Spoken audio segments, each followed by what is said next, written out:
Hello friends, welcome to my channel literary love. Video शुरू करने से पहले चैनल को सब्सक्राइब करें और बेल आइकन को प्रेस करें ताकि आप कोई भी वीडियो कभी मिस ना करें।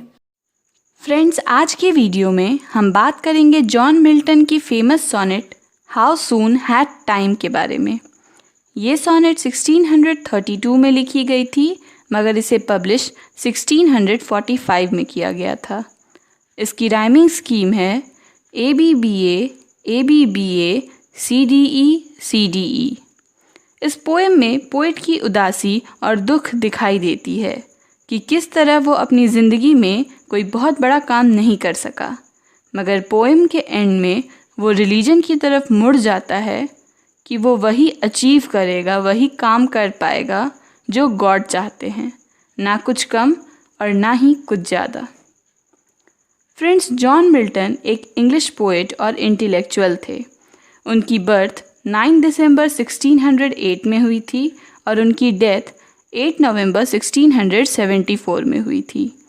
वो कई भाषाओं में लिखा करते थे, जैसे इंग्लिश, लैटिन, ग्रीक, और उन्होंने कई नए शब्द बनाए हैं जो दूसरी भाषाओं से लिए गए हैं। उनकी फेमस वर्क्स में Paradise Lost, Areopagitica, Lycidas, Paradise Regained, Samson Agonistes शामिल हैं।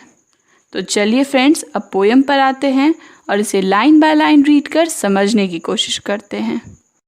How soon had time the subtle thief of youth. यानी पोएट यहाँ पर कंप्लेन कर रहा है, शिकायत कर रहा है समय के बारे में, जो कि एक चोर है। वो लोगों के यूथ को, उनकी युवावस्था को चुरा लेता है। तो कितनी जल्दी इस टाइम ने stolen on his wing my 320th year, यानी चुरा लिया है मेरा 23rd ईयर, यानी मेरा 23वां साल।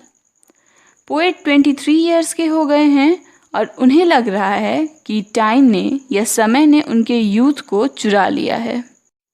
माई hasting days fly on with full career, यानी मेरी जीवन में जो दिन आए थे इन 23 सालों में वो बहुत ही तेज़ी से बीत गए। But my late spring no bud or blossom shoot, मगर मेरी इस ज़िंदगी में जो भी मैंने मेहनत की है अपनी ज़िंदगी को संवारने के लिए, बेहतर बनाने के लिए, उसका फल या कोई कली भी मुझे नहीं मिली है। मेरी मेहनत यूं ही बेकार जा रही है। Perhaps my semblance might deceive the truth, यानी कि हो सकता है कि मुझे देखकर मेरी उम्र का सही से पता न लगे। मेरे चेहरे को देखकर ये नहीं लगता होगा कि मेरी उम्र कितनी है। मैं अभी भी एक कम उम्र का बालक ही दिखता हूँगा। That I to manhood am arrived so near, यानी कि मैं अपने मैनहुड के इतने करीब आ चुका हूँ। मैं अब 23 साल का हो चुका हूँ और मैं एक प्रौढ़ पुरुष बन चुका हूँ, मगर शायद मुझे देखकर ऐसा नहीं लगता है। And inward rightness doth much less appear, और सिर्फ बाहरी दिखावट ही नहीं बल्कि मेरा मन भी कितना परिपक्व हो चुका है, मैं कितना समझदार हो चुका हूँ, ये भी किसी को पता नहीं चलता है।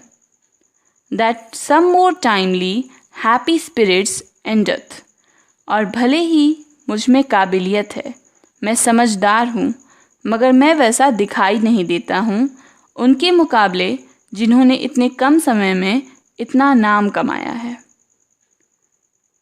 Yet be it less or more, और soon और slow, फिर भी ये कम हो या ज़्यादा हो, ये जल्दी हो या देर से हो, It shall be in strictest measure even to that same lot, यानी वो जो भी करेंगे बिल्कुल नापा हुआ होगा, मेजर किया हुआ होगा। यहाँ फ्रेंड्स गॉड के बारे में बात हो रही है। जो भगवान चाहते हैं वही होगा, न ज़्यादा होगा कुछ और ना ही कुछ कम होगा।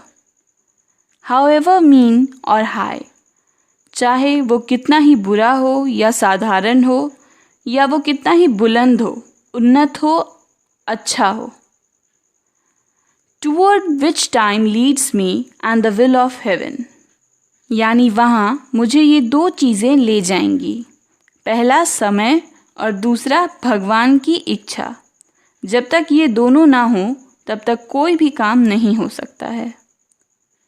All is if I have grace to use it so, यानी अगर मुझ पर भगवान इतनी कृपा करें या मुझे इतनी इजाज़त मिल जाए, as ever in my great taskmaster's eye, तो सब बिल्कुल वैसा ही होगा जैसे मेरे महान टास्क मास्टर यानी गॉड ने सोचा है। जो उन्होंने मेरे लिए सोचा है वही होगा, मैं उसे कभी नहीं बदलूँगा। तो ये थी फ्रेंड्स जॉन मिल्टन की poem how soon had time the subtle thief of youth.